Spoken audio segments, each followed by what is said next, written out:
Durante siglos, la esclavitud fue visible. Se imponía con látigos, grilletes y cadenas. Por ello, quien sabía que estaba preso soñaba con la libertad. Sin embargo, la práctica demostró que la fuerza por sí sola nunca ha sido suficiente, porque la dominación más efectiva y duradera no se ejerce sobre el cuerpo, sino sobre la mente.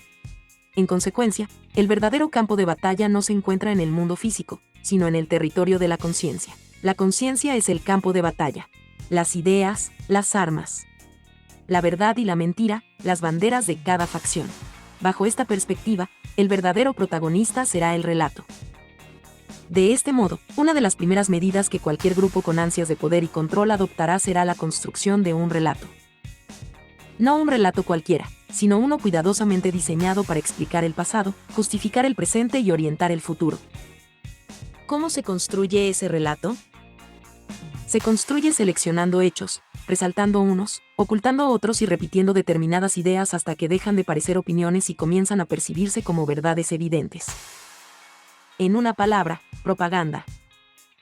Cuando una interpretación logra instalarse como única versión posible, el poder ya no necesita imponerse por la fuerza. Comienza a ejercerse desde la mente de quienes creen estar pensando por sí mismos. Por esta razón, surge una cuestión fundamental. La única forma de saber que no estamos siendo controlados es conocer exactamente de dónde surgen nuestras ideas. Una de las características del control mental es que resulta imperceptible para el sometido, quien sostendrá hasta la muerte que el discurso que repite es propio y no impuesto. Por tal motivo, no resultan extrañas las reacciones de aquellos que, al ser confrontados con hechos o con razonamientos lógicos, se descontrolan, gritan, insultan e incluso llegan a agredir físicamente a quien cuestiona su sistema de creencias. Estas ideas dejan de ser simples opiniones y pasan a formar parte de la identidad misma de la persona. En consecuencia, atacarlas se interpreta como una ofensa personal. Como un parásito que se protege a sí mismo, es la ideología defendiéndose desde el interior de su huésped. Llegado a ese punto, el debate deja de ser un intercambio racional y se transforma en un mecanismo de defensa emocional. La razón ya no actúa como herramienta de búsqueda de la verdad, sino como instrumento destinado a justificar aquello que previamente se ha decidido creer. De este modo, cualquier evidencia contraria no es analizada, sino rechazada, descalificada o reinterpretada hasta encajar dentro del marco ideológico dominante. Ya no es el individuo quien defiende la idea, sino la idea la que utiliza al individuo para defenderse. Todo ser humano posee un sistema de creencias que comienza con un relato fundacional o de origen. Algunos sistemas son más complejos, otros pueden ser más sencillos. Los hay universales y singulares. Sin embargo, resulta inevitable que el hombre se sirva de este relato, que interioriza como herramienta de interpretación del mundo.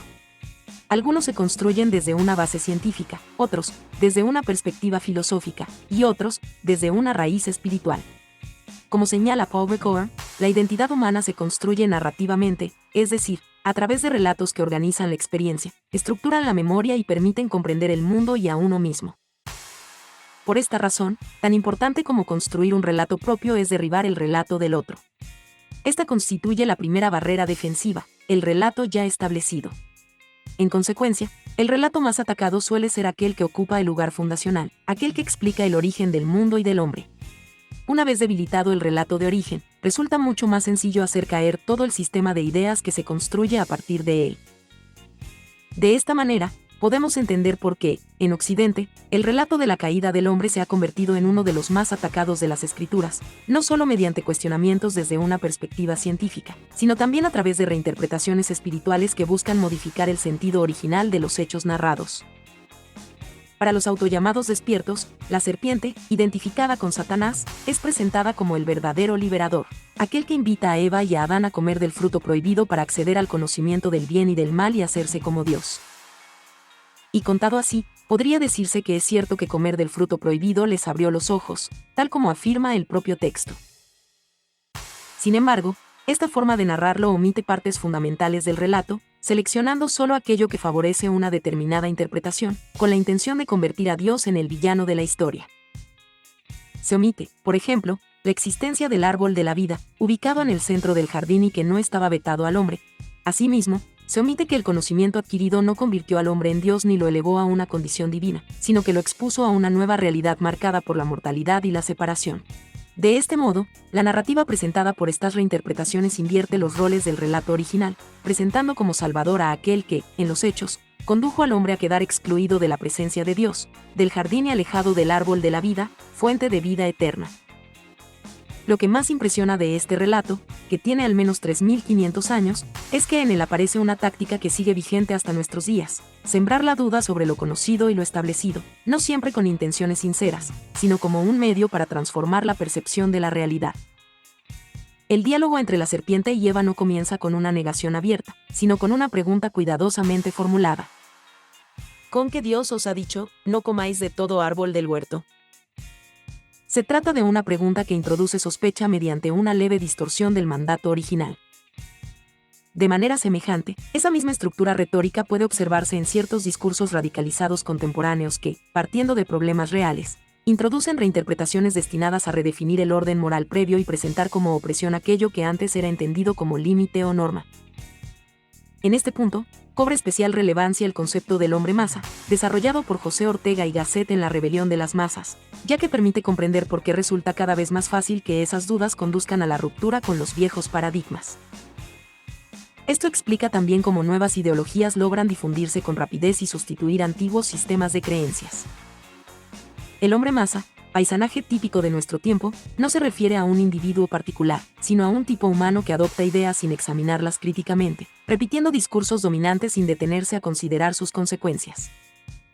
Una vez sembrada la duda, como ocurre en el relato del Edén, el siguiente paso no es la imposición directa, sino la aceptación acrítica por parte de quienes, sin discernir, asumen la nueva interpretación como una verdad evidente.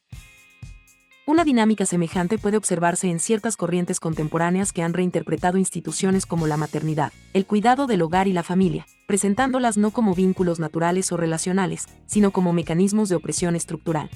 En muchos casos, este cambio no aparece de manera abrupta, sino que se introduce mediante preguntas que siembran sospechas sobre su legitimidad.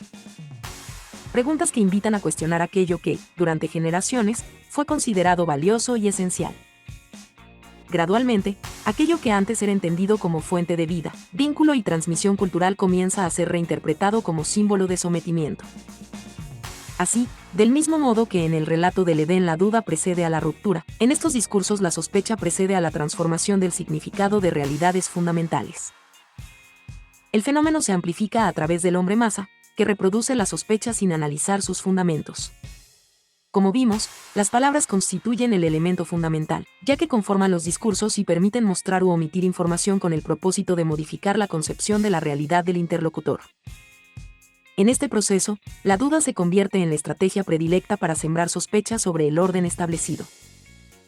Una vez debilitado el viejo sistema de ideas, casi inadvertidamente se impone el nuevo. Con el paso del tiempo, el nuevo sistema deja de percibirse como algo externo y comienza a integrarse en la propia identidad del individuo. De este modo, quien lo adopta terminará considerando como un ataque personal cualquier cuestionamiento a su nuevo paradigma. Este hecho resulta especialmente impactante cuando se compara con las primeras palabras del libro de Génesis, donde se establece de manera explícita que Dios creó el universo a través de su palabra,